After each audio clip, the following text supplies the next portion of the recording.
এই জায়গা থেকে আজ মিঠুন চক্রবর্তী প্রপার্টি আছে, মাড আইল্যান্ডে এত বড় বাড়ি, বিভিন্ন শহরে বাড়ি ঘর দৌড় প্রপার্টি, তোমার বিভিন্ন বিজনেস ইন্টারেস্ট আছে।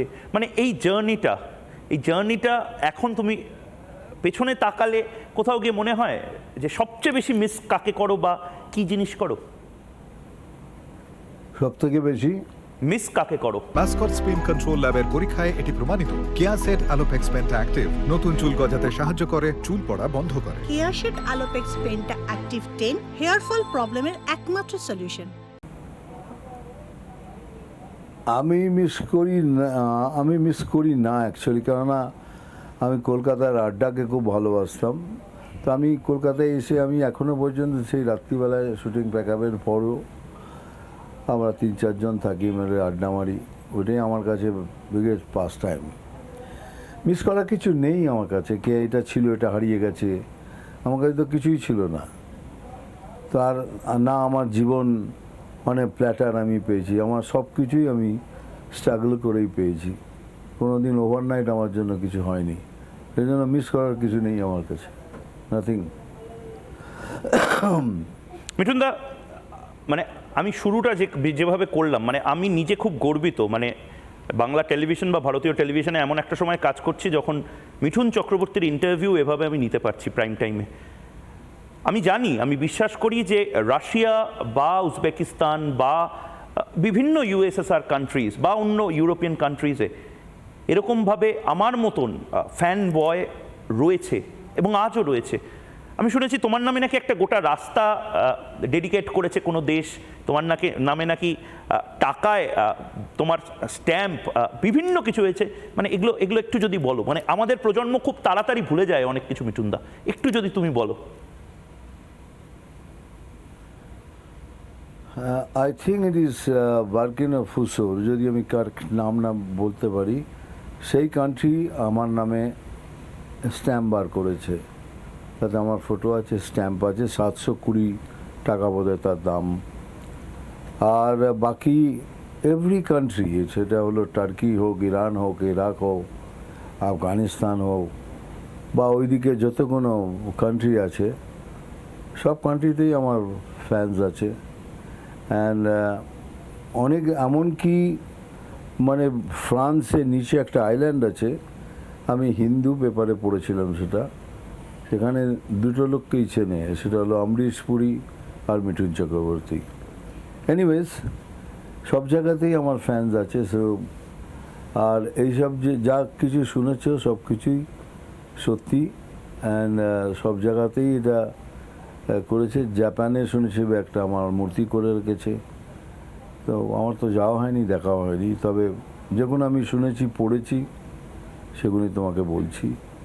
অ্যান্ড ইটস বিন এ, মানে এমনকি আমার মূর্তি করার জন্য আমার থেকে পারমিশন চেয়েছিল, আমি দিইনি, কারণ আমি বলেছি না, I am not god, so করবে না। কিন্তু তবু কিছু কিছু জায়গায় কেউ নাকি তোমার অজান্তে তোমাকে বিয়েও করে নিয়েছিল, একজন মহিলা নাকি তোমার অজান্তে তোমাকে বিয়ে করে নিয়েছিল, তোমাকে নাকি কিডন্যাপ করে নিয়ে গেছিল দেখানোর জন্য।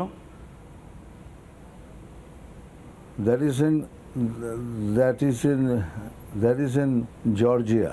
জর্জিয়াতে, মানে এটা হয়েছে জর্জিয়াতে শুটিং করতে গেছি, তো টিভি ক্রু সকাল থেকে আমার খোঁজ করছে। জর্জিয়াতে, এই 3-4 বছর আগেকার কথা বলছি, জর্জিয়াতে গেছিলাম। তো ওখানে একজন আমাকে টিভি ক্রু খুঁজছে, আমি ভেবেছি বোধহয় ইন্টারভিউর জন্য।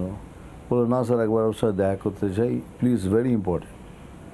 আমি ওখানে গেলাম, কথা বললাম, বলে দেখুন এখানে একজন ডাক্তার আছেন, খুব নামি ডাক্তার, ভেরি পপুলার মহিলা, তিনি আপনার সব থেকে বিগেস্ট ফ্যান, আর ওনার ইচ্ছা আপনি একবার ওনার বাড়িতে যান। এটা আমরাও চাই আপনি যান, কিন্তু আমরা জানি এর ইম্পর্টেন্স কতটা। তো বললাম ওকে। তো আমি যখন গেলাম, দরজা যখন খুললাম, তখন দেখি ওনার রুমের পুরো দেওয়ালে শুধু আমি আর আমি।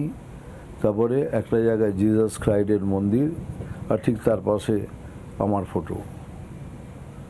তো উনি বেরিয়ে এলেন, বয়সও হয়ে গেছিলেন তখন ওনার, আমাকে প্রণাম করলেন, এবং আমাকে যেটা বললেন, বলো আমার বিয়ে হয়েছিল 30 বছরের কাছাকাছি, বা 36 আমার ডিভোর্স হয়ে যায়, কিন্তু তারপরে আমি আর বিয়ে করিনি। আমি বিয়ে করেছি আপনাকে। তো উনি সব কিছু দেখালেন, কে আমি এতদিন ধরে জিসাস ক্রাইস্টকে বলেছি অ্যাটলিস্ট একদিন আমার হাজব্যান্ড যেন আমাকে দেখতে আসে।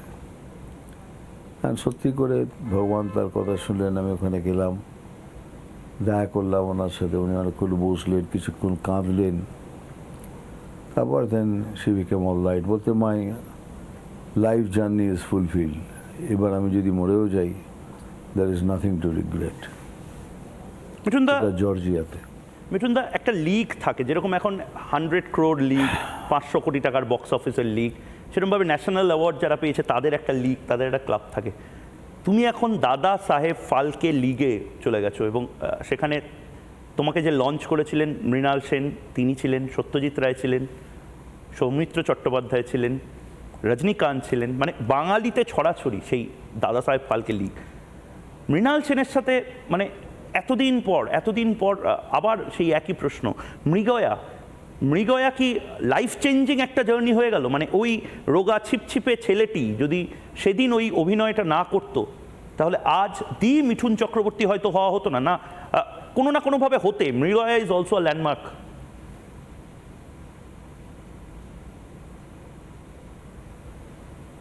ইয়েস, মৃগা না হলে আমি হয়তো এখানে পৌঁছতেই পারতাম না।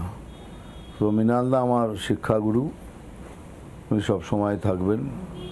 And without Mrigaya no chance, এখানে পৌঁছানো খুব মুশকিল ছিল।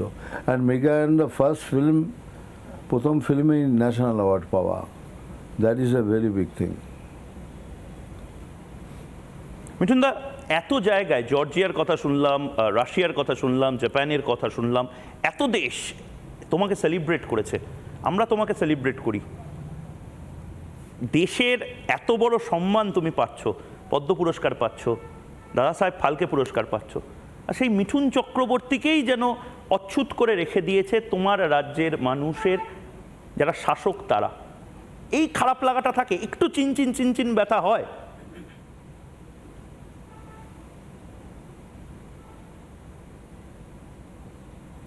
It doesn't make any difference. পুরো পৃথিবীর এত কোটি কোটি লোক, তার মধ্যে মুসলিমও কিছুজন, it doesn't make any difference. কেননা এইসব লোকেদের চিন্তাধারাই এরকম।